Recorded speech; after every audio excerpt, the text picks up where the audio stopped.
এবার বিশ্বকাপে শুরু হলো জাদুটোনা। গ্রুপ পর্বে ঘানা বনাম পানামার ম্যাচে দেখা যায় এমন দৃশ্য। এই বনসাম নামের যে ব্যক্তি এই সময় সে ব্ল্যাক ম্যাজিক করেছে। আমরা যেটা দেখেছি, ভিডিওটা ভাইরাল হয়ে গেছে। আসলে ব্ল্যাক ম্যাজিকটা এত সহজ জিনিস না।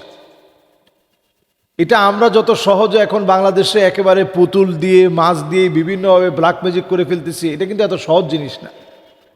ব্ল্যাক ম্যাজিক একটা মানুষকে তিল তিলে শেষ করে দিতে পারে। নবী করিম সাল্লাল্লাহু আলাইহি ওয়াসাল্লামের উপরেও যখন ব্ল্যাক ম্যাজিক করা হয়, আল্লাহর রসুল সাল্লাল্লাহু আলাইহি সাল্লাম, আপনি চিন্তা করতে পারেন, তিনি 6 মাস ধরে অসুস্থ হয়ে গিয়েছিলেন। কোনো স্ত্রীদের কাছে নবীজি সাল্লাল্লাহু আলাইহি সাল্লাম যেতে পারতেন না। লাবিদ বিন আসাম, এই শ্রেষ্ঠ দুরাচারী দুষ্ট ব্যক্তি, নবীজি সাল্লাল্লাহু আলাইহি সাল্লামের উপরে ব্ল্যাক ম্যাজিক করেছিল। তো বনসাম এরকম একজন দুষ্ট প্রকৃতির মানুষ, এটা সত্য। তো ব্ল্যাক ম্যাজিকটা এরকম প্রকাশ্যে করলে ব্ল্যাক ম্যাজিকটা আসলে কাজ করে না। আসসালামু আলাইকুম রহমতুল্লাহি ওয়া বারাকাতুহু। বিসমিল্লাহ আলহামদুলিল্লাহ ওয়াসসালাতু ওয়াসসালামু আলা রাসূলিল্লাহ ওয়া বা'দ। নানা কুয়াকো বনসাম বিশ্বকাপ ফুটবলে সেখানে খেলা দেখতে গিয়েও ব্ল্যাক ম্যাজিক করেছে। আসলে এটা খেলার মধ্যে প্রভাব পড়বে কিনা? আসলে ব্ল্যাক ম্যাজিকটা এমন, এটা করলে কিছু প্রভাব পড়তে পারে এবং দুষ্ট চক্রের এই ব্ল্যাক ম্যাজিকের দ্বারা দুষ্ট চক্রের বিভিন্ন ক্ষতি হতে পারে। আমরা কোনোটারই পক্ষে না, ব্ল্যাক ম্যাজিকেরও পক্ষে না, এই ফুটবল খেলারও পক্ষে না। এই ফুটবল খেলা যেভাবে ধ্বংস হওয়া দরকার, এটা জুয়ার একটা কারখানা। মুসলিম উম্মার সবচেয়ে বড় ইবাদত বিনিষ্টকারী সবচেয়ে ক্ষতিকর হচ্ছে এই মুসলিম উম্মার জন্য এই খেলার টাইম। এবং দেখা যায় মুসলিম উম্মা এতটা বেশি ক্ষতির মধ্যে নিমজ্জিত হচ্ছে এই খেলাকালীন সময়ে, আমরা অনেকে কল্পনা করতে পারছি না। তো সুতরাং এই বনসাম নামের যে ব্যক্তি এই সময় সে ব্ল্যাক ম্যাজিক করেছে। আমরা যেটা দেখেছি, ভিডিওটা ভাইরাল হয়ে গেছে। আসলে ব্ল্যাক ম্যাজিকটা এত সহজ জিনিস না। এটা আমরা যত সহজে এখন বাংলাদেশে একেবারে পুতুল দিয়ে মাছ দিয়ে বিভিন্নভাবে ব্ল্যাক ম্যাজিক করে ফেলতেছি, এটা কিন্তু এত সহজ জিনিস না। ব্ল্যাক ম্যাজিক একটা মানুষকে তিল তিলে শেষ করে দিতে পারে। নবী করিম সাল্লাল্লাহু আলাইহি ওয়াসাল্লামের উপরেও যখন ব্ল্যাক ম্যাজিক করা হয়, আল্লাহর রসুল সাল্লাল্লাহু আলাইহি সাল্লাম, আপনি চিন্তা করতে পারেন, তিনি 6 মাস ধরে অসুস্থ হয়ে গিয়েছিলেন। কোনো স্ত্রীদের কাছে নবীজি সাল্লাল্লাহু আলাইহি সাল্লাম যেতে পারতেন না। লাবিদ বিন আসাম, এই শ্রেষ্ঠ দুরাচারী দুষ্ট ব্যক্তি, নবীজি সাল্লাল্লাহু আলাইহি সাল্লামের উপরে ব্ল্যাক ম্যাজিক করেছিল। তো বনসাম এরকম একজন দুষ্ট প্রকৃতির মানুষ, এটা সত্য। তো ব্ল্যাক ম্যাজিকটা এরকম প্রকাশ্যে করলে ব্ল্যাক ম্যাজিকটা আসলে কাজ করে না। ব্ল্যাক ম্যাজিকটা এরকম যদি সবার সামনে আপনি করতে থাকেন, তো এটা আসলে দুষ্ট চক্রের কাজ। তো এটা দুষ্টামি করেই কাজটা করতে হয়। এবং তারা দেখবেন কবরস্থানের বিভিন্ন রকমের হাড্ডির সঙ্গে, অনেক পুরাতন কবরস্থানের কবরে একটা কফিনের সঙ্গে তারা সেটাকে বেঁধে দেয়, একটা মাছের গলার মধ্যে দিয়ে দেয়, তখন আস্তে আস্তে কাজ করে। তো কোনো ফুটবলারকে নিয়ে এরকম ব্ল্যাক ম্যাজিক করা হচ্ছে, বনসাম বিভিন্ন ফুটবলারদেরকে নিয়ে এটা করছে।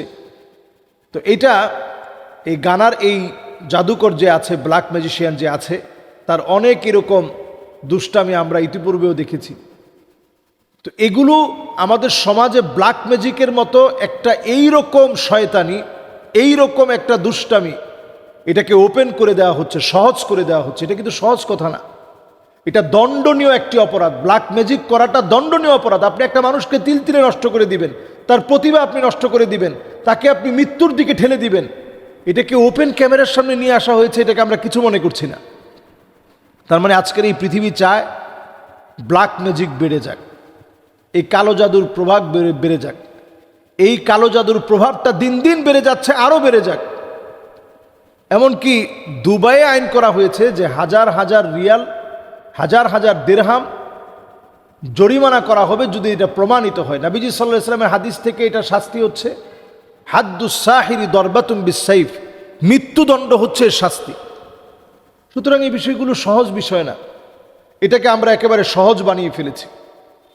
আমরা এই সময়ে এই ব্ল্যাক ম্যাজিকগুলো দেখে আমরা আরও অনেক কিছু দেখব, যে এই খেলার ভিতরে বাল দেবতার যে পূজা, সেই পূজা শেখানো হচ্ছে। বাল দেবতার পূজা শেখানো হচ্ছে, 2 আঙ্গুলকে উঁচিয়ে সেলিব্রেট করা শেখানো হচ্ছে, তৃত্ববাদকে প্রমোট করার জন্য 3 আঙ্গুল উঁচিয়ে তৃত্ববাদকে প্রমোট করা শেখানো হচ্ছে। এরকম এই খেলার ভিতরে একটা মিশনকে কিন্তু সাকসেস করা হচ্ছে।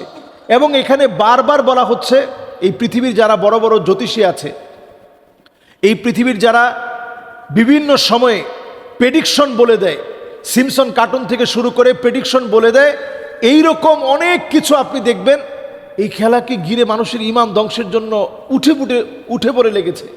শুধু উঠে পড়ে লেগেছে তা না, এই খেলাকে ঘিরে মানুষের ঈমান কি করে ধ্বংস করা যায়।